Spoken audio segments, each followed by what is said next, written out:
We're looking at one of the best running back classes we've seen in a long time. It's stacked with talent from the top to the bottom. We got our stud with Bijan Robinson.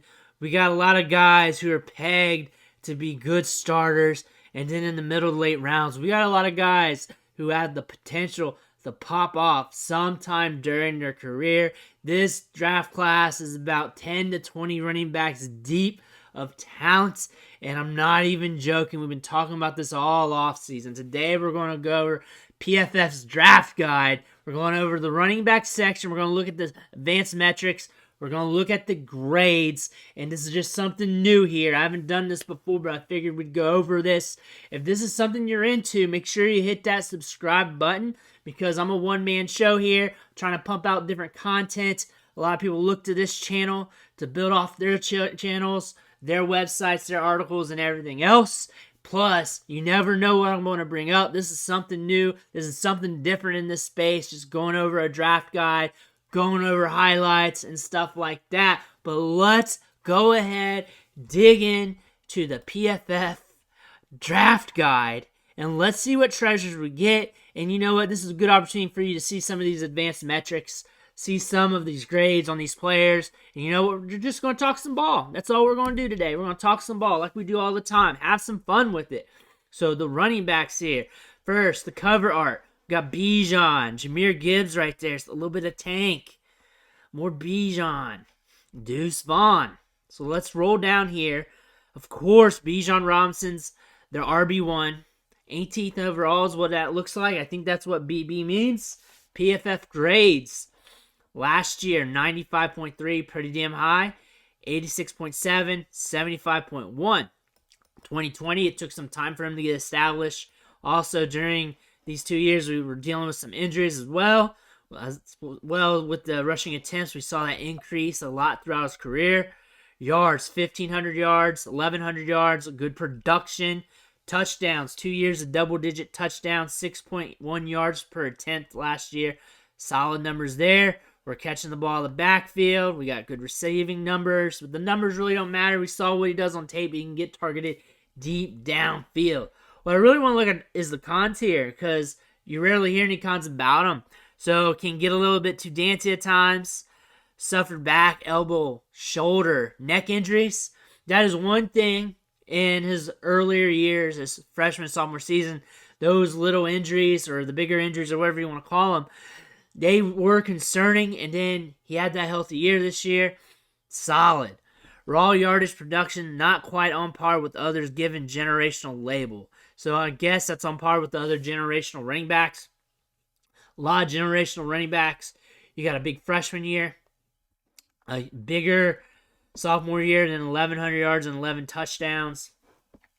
I get it, but we've seen it on tape. And then that's a double dip with the injuries. So you're kind of double counting there, too. So I get it. I mean, you got to think of something. That's a hard one to think of. Capable of making cuts, you see only from sub 200-pound backs. That's a true statement. One of the most gifted athletes you'll see at the running back position. Very gifted athlete. We saw this coming out of high school, him doing backflips, catching balls, and workouts and stuff. And he's like another receiver out there. Yeah, we know that. One thing I wanted to go over is the advanced metrics. That way you guys get a chance to look at this. I know I talk about this stuff a lot in the videos and stuff, but now you get a look at this.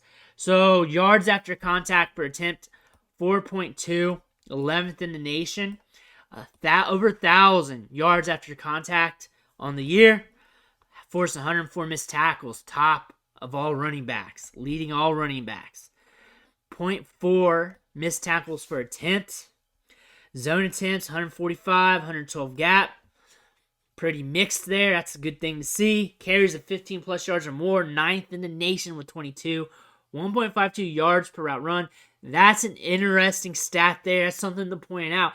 So usually running backs, a lot of their targets are behind the line of scrimmage. So to get a 1.5, that means you're getting targeted downfield. That's something you want to see in your running backs. That's something really good here. That's what I like to see. Only 2 fumbles. Here, attempts, A gap 64, B gap 40. So right over here, C gap at 45 and out wide 108. Most yards out wide at 758. C gap 308, and then A-gaps as well. So we got a good mix here.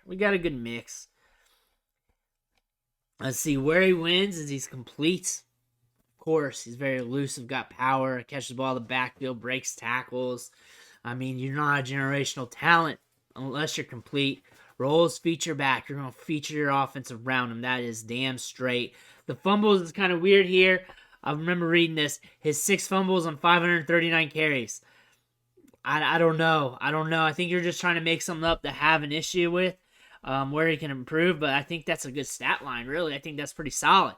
Advanced data they don't have yet, but you're looking at the measurables from the combine. We're going to go over that a shit ton on this channel. That's the thing. We'll go over the combine in depth on each player. Each player will probably get their own video, and this is a deeper class compared to last year, so expect double to triple the videos from the combine.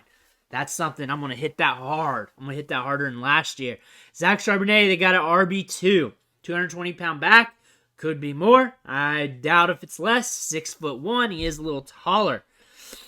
Charbonnet was Michigan's lead back as a true freshman in 2019, losing that job to Zahn Haskins the following season. He then transferred to UCLA. What I want to mention here, let's see here. Double-digit touchdowns. Where's that at? Oh, it's just the last 3 seasons. I don't even have the freshman season. The freshman season, I need to go back and pull up that grade for you guys. That's when he was really getting the workload. It's when he had double-digit touchdowns for Michigan. If I remember right, it was like 11. That was when he really popped. Coming out of high school as a 4-star recruit, a high-end 4-star recruit. Usually you get like 30 or so 4-star recruits, and they're really tiered off different. He was a high-end guy and was really close to a 5-star prospect than some of the average 4-star guys. 7 yards per attempt this year. 91.5 grade, 89 grade, so 2 really stellar grades, and I bet he had a good freshman grade as well. I'm going to have to look that up. If I do another Charbonnet video, which I will, I'll bring that up as well. That grade, 1,300 yards, 1,100 yards, good production. Increased his production in passing game, which is something you want to see. Receiving yards, 8.6 per catch, 7.9, all solid. I want you to see these cons they got. Lacks trump card athletic trait. That makes sense. The ability to pull away, the lightning fast speed, but you can also say 220-plus pound back. He can run you over. Not a runaway from you. You're kind of double dipping there, I feel like. 4th year back with some tread on the tires. Racked up 640 carries. To counteract that, a lot of good running backs get a lot of carries coming out of college because they're good running backs. You see that with a lot of running backs like Jonathan Taylor, Ezekiel Elliott. I mean, you'll just see that. They're so good that they become the whole team almost. So that's not really a knock. That's an indicator to me that he's a good running back, getting all those attempts. Some pros here. Soft hands, which is good for a big back. Size that sneaks up on you. I don't know how 220 pounds sneaks up on you, but that's cool. Knows how to break tackles, deploys numerous moves. If you have him as RB2 and he's 220 pounds, I hope he does. I hope he can break those tackles. Makes sense. They got him comp to Chris Ivory. That's an interesting comp. I should have noticed Bijan's comp. I didn't. Someone point that out in the comments below. But yards after contact, 806, 4.2 per carry. Not too bad. That's pretty solid. Anything above 4 is pretty good. Above average, I believe, from looking at these numbers. I never averaged them out, but I look at these numbers damn near every day on these players, previous players, older players, historic players, players in the league now. That's what I'm looking at, and that's above average, I feel like. Missed tackles forced, 53. Zone attempts, 103. Gap attempts, 91. Pretty close to an even split there. Carries, 15-plus yards or more. 26th, 5th in the nation. So he's able to get those big gains for you. Yards per out run, 1.3. Pretty good for a bigger back. And 29th in the country. 2 drops on the season. 1 fumble. I think that's solid. When you look at where he's running at, it looks like it's everywhere. A gap, 79 attempts. B gap, 34. C gap, 33. 48. Production seems good from what we're seeing. He wins with creativity. He does move laterally well for his size. Bell cow, you can see him carrying a lot of the load. He can improve his route running. I mean, you're going to say that about a lot of 220-pound-plus backs. I could say that. I can also just see him guy catching it right out of the flats. That's probably where he's going to get most of his receptions. I would not put a 220-pound back out in the slot too often. I want him back there to be an indicator that he's going to be a blocker or he's going to swing out, all that stuff. And if I was going to have a back that did that, I'd have a second back to feature that. Route running probably could be improved, but again, like I want to see what they're seeing, what they're pulling away with, because if they're like watching the feet and all that stuff, a 220-pound running back, it's going to look different compared to other running backs. But I kind of agree here, but I really want to be objective with what I'm thinking too. Advanced data coming soon again. All that stuff is from the combine. We're going to cover that. We'll talk about that off the rip, probably before they even have the data up there. Now we're going to Jamir Gibbs, who they have as RB3. Again, these are good running backs. They're going to be mixed up a little bit, and it all makes sense. Some of you guys got Gibbs as RB2. That makes sense as well. He's been solid since his days at Georgia Tech. I mean, look at these grades here. 83, 88, 82. Some people have been saying he can't run between tackles. That's bullshit. He's a solid runner. A lot of workload throughout his career. 926 rushing yards, 746, 467, 6.1 yards per attempt. Catching a lot of passes out of the backfield. It looks lower in 2020, 2021, but remember, at Georgia Tech, he was getting a large portion of the targets. Had a good target share, a good market share of yards, around the 20 to 30 percentile, especially starting off as a freshman. Receiving yards, you can see that 301, 470, 44. Even at Georgia Tech, 470 yards on a smaller volume passing game. Less explosive, everything. Cons, on the small end for an every down back, too many blown assignments and half-hearted shoulders in protection. I'm going to go back and look at that. I could understand that, him being a smaller back and all. And that's something I look at, but also I look at too for fantasy, as in how much you're running routes, how much you're doing that. So I half-heartedly look at that, but not half-heartedly, but I look at it, but I also objective with it. So I want to see why, where they should be at, and all that. Had fumble problems at Georgia with 4 on 383 carries. So a little bit over 1 on every 100 carries, or getting about 20 to 30 per game. I don't know. It seems like a good, all right average, maybe about average or whatever. I mean, for a stud guy, maybe a little less, but I don't know. The fumbles things, when people bring that up, you kind of want to look at the numbers. I don't know. It's not too bad, not horrible. Could be better. Plays running back position like someone hit fast forward. I agree with that. May be futile at times with his size. Legit receiving ability. We all know that stuff. Raheem Mostert at his best. But Jamir Gibbs, better prospect for sure. Yards after contact, 5.12, 3.4 yards after contact per attempt, 38 missed tackles. So those are the numbers people are probably looking at when you're talking about his running ability. Zone attempts, 101. Gap attempts, 47. 15 carries of 15 yards or more. 1.83 yards per route ran. Solid. Getting yards after the catch. Getting some deeper passes downfield. Solid. 8th in the nation. That's what you want to see. Now we're looking at A-gap, 44 attempts. B-gap, 27. C-gap, 18. And going out wide on 61 attempts. So we got a little bit under the interior. 407 yards from between the guards. And then B-gap, 76, 88 on C-gap. And 358 yards out wide. A good mix there. Especially we got some plug between the guards here on the A-gap. And then we're going out wide a little bit. So that makes sense. Getting a little bit of mix of everything. He's sudden. Featured receiving back. All stuff we've seen. Size is where he can improve. Gibbs plus 10 pounds of muscle can be a scary thought. That makes sense. But I think he's going to have enough size to get it done. He might be even a little bit bigger at the combine. That's something we want to see. Like, we see him on the videos. We see him in the highlights. He's not the biggest back, of course. But once we get to the combine, he could be less. He could be more. That's something you want to look at. Sometimes these backs come in and they scare the shit out of you with what they went in at, and sometimes they're a little bit more. So I really want to stay objective. He doesn't look super slender. He has an alright build to his frame, so I'm not really too worried. But again, we'll see what the combine says when it comes to his measurements, see where his BMI is at and all that stuff. Sean Tucker, RB4. So they don't have him super low like some other people got him ranked. I see some people got him outside top 5 and stuff. I thought that was kind of scandalous, especially 2021, 1,500 yards rushing, 12 touchdowns, back-to-back double-digit touchdown seasons. Improved his reception total in 2022.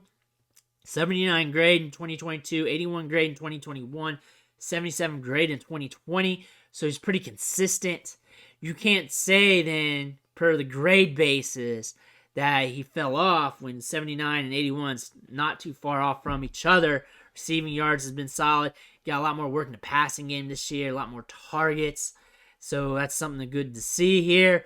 Running style lacks creativity on the whole. No make you miss ability. Routinely needs multiple gather steps to make his cuts. Size doesn't match his running style. Runs like back 20 plus pounds heavier.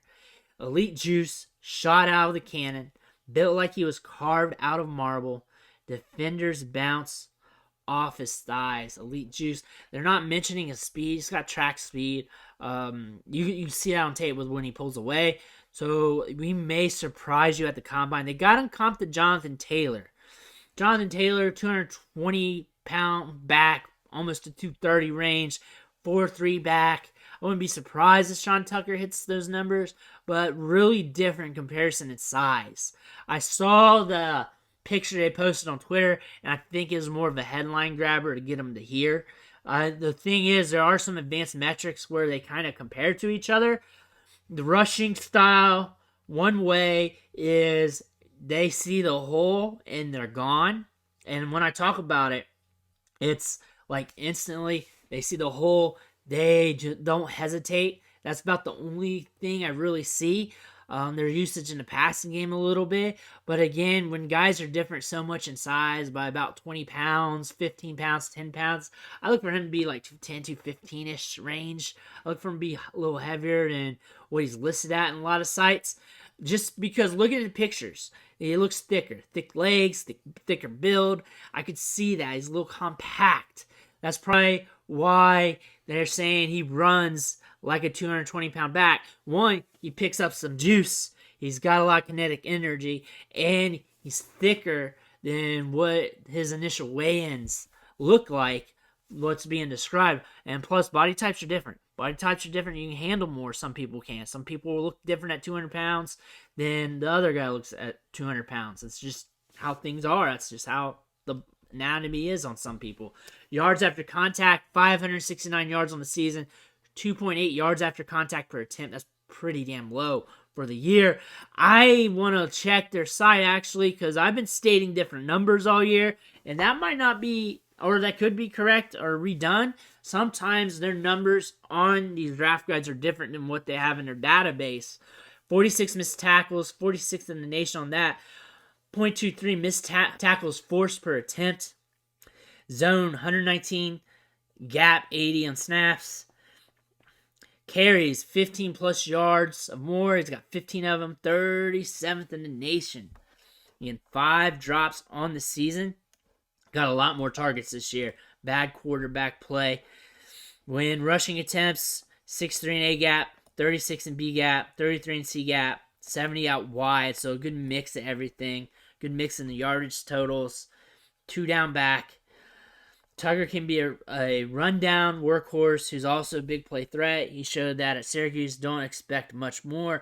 He was using the passing game a good bit. I could see him being used in the passing game. Plus, they have him averaged out at an A.F 2. So getting targets downfield is pretty huge for a running back in the passing game. That means that they can be used in the passing game to a capacity where they're getting targets downfield, running routes downfield. So that's an indicator for me that he's a good receiving back, and plus we saw him just house it on a lot of plays. I don't think he really struggled with that bad catching the ball from what I've seen on tape. He struggled with bad quarterback play, that's for sure, because I saw some passes missed atrociously, and he's explosive because he's a track guy. Going down here, we got Tank Bixby. Ryan McDowell had an interesting tweet on him today saying that he could be falling to the 3rd round of rookie drafts. I'm looking for more information about that. Why? I might just ask him. PFF grades, 82.5, 81, 84, not bad. Rush attempts, 178, 224, 138. Back-to-back double-digit touchdowns here. 5.5 yards per attempt. 6.0 as a freshie. The thing about this is he's been playing behind that bad offensive line. Used a little bit in the passing game. I want to read the cons here. Wildly inconsistent production. Vision cone has a tendency to narrow. Kind of like you're playing Madden back in the day with the quarterback vision. He'll miss lanes outside immediate vantage points. I can agree with that a little bit. Long speed doesn't quite match his short area quickness. Yeah, he's not going to be a 4-3 guy. Unique shake for a 210 back. Very speed, sure does. Very tough runner. That's the one thing you can really say about him, that he'll run through your face and destroy you. 4.2 yards after contact per attempt. 740 yards after contact. Missed tackles, 61. 112 zone attempts, 60 gap. So a good mix there. A little bit more on the zone attempts, though. 16 carries of 15-plus yards. Going over here with the attempts and yards. 54 in A, 30 in B, 21 C, 68 out Y. Very similar. If you're getting a lot of carries, you're going to get a good mix. That's the thing about these top backs. He wins on cutting because he's got a good burst. Works well in the phone booth. Bell cow, he can really carry the load because he's a thumper. Creating, moving laterally can hurt him a little bit, but again, he's so explosive for his size, and he's very strong at the point of contact. He just wins in different ways. Moving on down to our next player here, Devin Achain. Achain spent his first 2 seasons behind Isaiah Spiller. Good grades here, 91, 90, and 82. Yards per attempt, 5.6, 6.8, 8.5. Receiving yards up there a bit as well. Cons, very small for NFL standards. Doesn't grind out the tough yards. Complete liability in pass protection. He's a 185-pound back. That doesn't mean that's all I got to say about that. I mean, he's a smaller back. That's not what we're going to expect him to do anyways. Among fastest players in college football, verified 10.18 second 100-meter dash. Terrific contact balance for a smaller player. Slippery on his cuts because he does that. He can cut on a dime, dude. 705 yards after contact. 3.6 yards after contact per attempt. 18 carries of 15-plus yards. Looking at the A gap, B gap, C gap, a big mix here. 47, 40, 45, and 64. Getting a lot of carries, getting a lot of workload. You're going to get a mix. We're going to expect it. Home run speed, no one's going to debate that. Light box back, no one's going to really debate that, but it might surprise you a little bit. Going to be used well in the passing game. Improvement, muscle mass. That's if you want him to be something else. You're going to get what you get with him, and that's an explosive back that can be a good jigsaw piece to your puzzle in the offense. So nothing wrong with that. Nothing wrong with that at all. Advanced metrics coming soon to a theater near you. Kendra Miller, 6 foot, 220 pounds. PFF grade, 85, 82, 72. Not too bad. 1,300 yards rushing, 623, 392. Remember, Zach Evans was there at TCU for a bit as well. Good yards per attempt, 7.3, 7.5, 6.2. That's one thing to note there. Really maximizing his opportunities. 17 rushing touchdowns this year. Would like to see a little bit more work in the passing game. Guarantee they mentioned that in the cons. Nope. A little too comfortable coming to a stop. Not a power back despite size. Burst out of his cuts is uncommon for a bigger guy. Sneaky 220 pounds, which is evident when he bounces off tackles. I don't know how 220 pounds is sneaky. You kind of know when a guy's rolling up on you. Low half, flexibility is special. He can sink low when he needs to. So at the point of contact, he can get low, is what it sounds like. Or it's getting low, get into your brakes. You need to really specify a little bit, PFF, because I can really objectively come up with different things with that sentence. Yards after contact, 816 yards, 3.6 per carry. 21 carries of 15-plus yards or more. Looking at A, B, C gaps. Again, everything's very dispersed because that's what happens when you get a lot of carries and you're the workhorse for a team. Where he wins, he's flexible. What he means by that, Miller runs like a world-class slalom skier. He makes it look easy when he bounces left and right, of course. He's a bell cow. Yeah, he'd be a bell cow. 220-pound back who's got the burst like he does. Improvement in short yardage. I think maybe not. I think he'd surprise you in certain situations. I mean, I guess it's not 100% all the time. That might be a thing to work on. But again, 220-pound back with that burst, inertia, just getting low at the point of contact, certain different opportunities, it might surprise you a little bit. Maybe a little bit more opportunities. You might see something different. Keaton Mitchell from East Carolina. We got a guy jumping some players here. RB8. 5'9", 184, smaller back. PFF grades, 89, 76, 77. Yards per attempt, 7.2, 6.4. 1,400 yards rushing this year and 1,100 last year. Let's see here. Big play, Merchant. Routinely passes up 3 yards to try for 30. Scat back size, of course. Will only avoid contact, not initiate it. Stops feet a lot because of it. Again, jitterbug. Serious afterburner, fast, can get away with stopping feet due to how quickly he gets upfield. So 724 yards after contact, 3.6 per attempt, not too bad there. About a little bit above average, about average-ish. Zone attempts and gap attempts, a lot more zone than gap. A gap, B gap, C gap, wide. A gap, a lot of touches. Wide, a lot of touches. B and C, kind of about normal compared to the other backs. You get a lot of workload.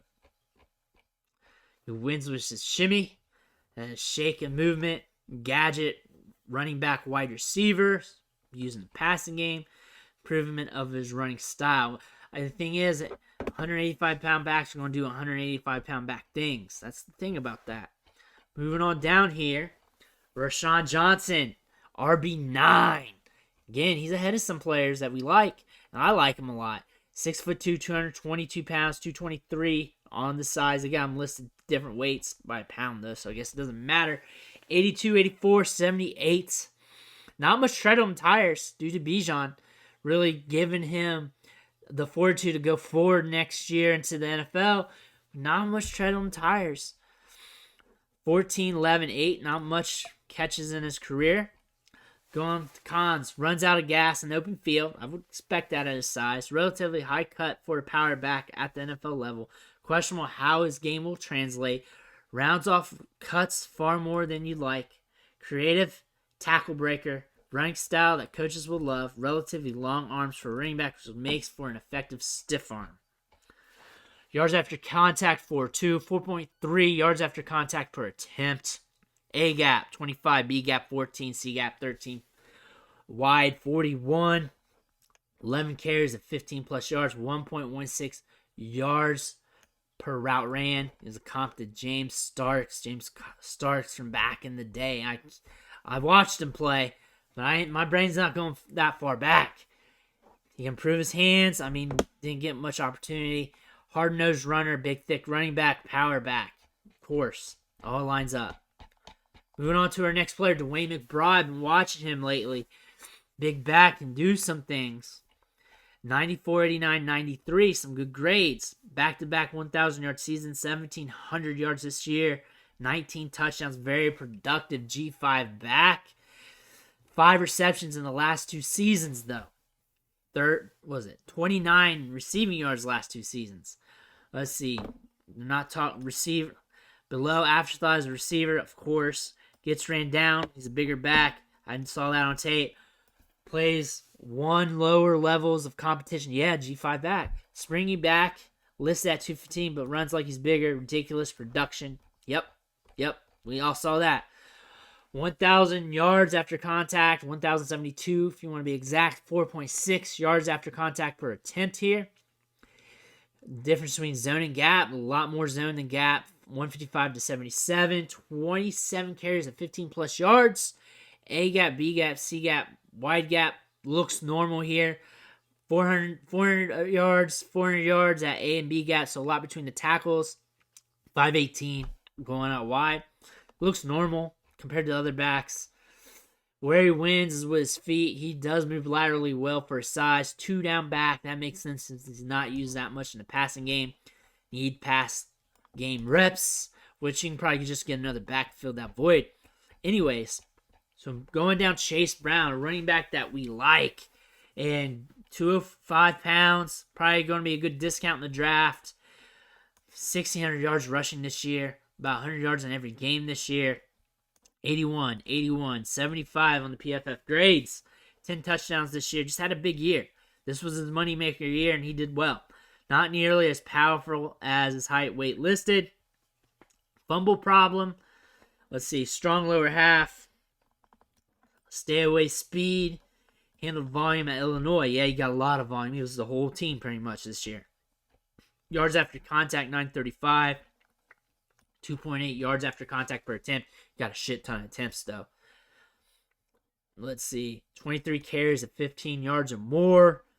Good mix of stuff. They got him compared to Khalil Herbert. I feel like that makes a lot of sense there, considering what we saw at Illinois.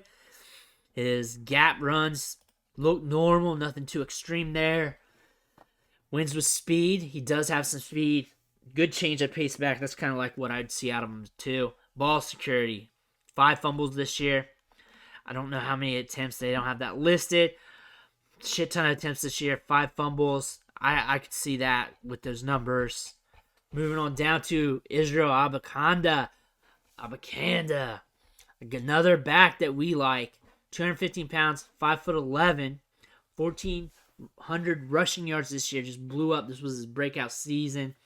And I have him pretty high, but they got him here as a 6th-round grade. I could see him being a little lower just with what we have here on the board. But again, explosive, good size. 20 touchdowns this year.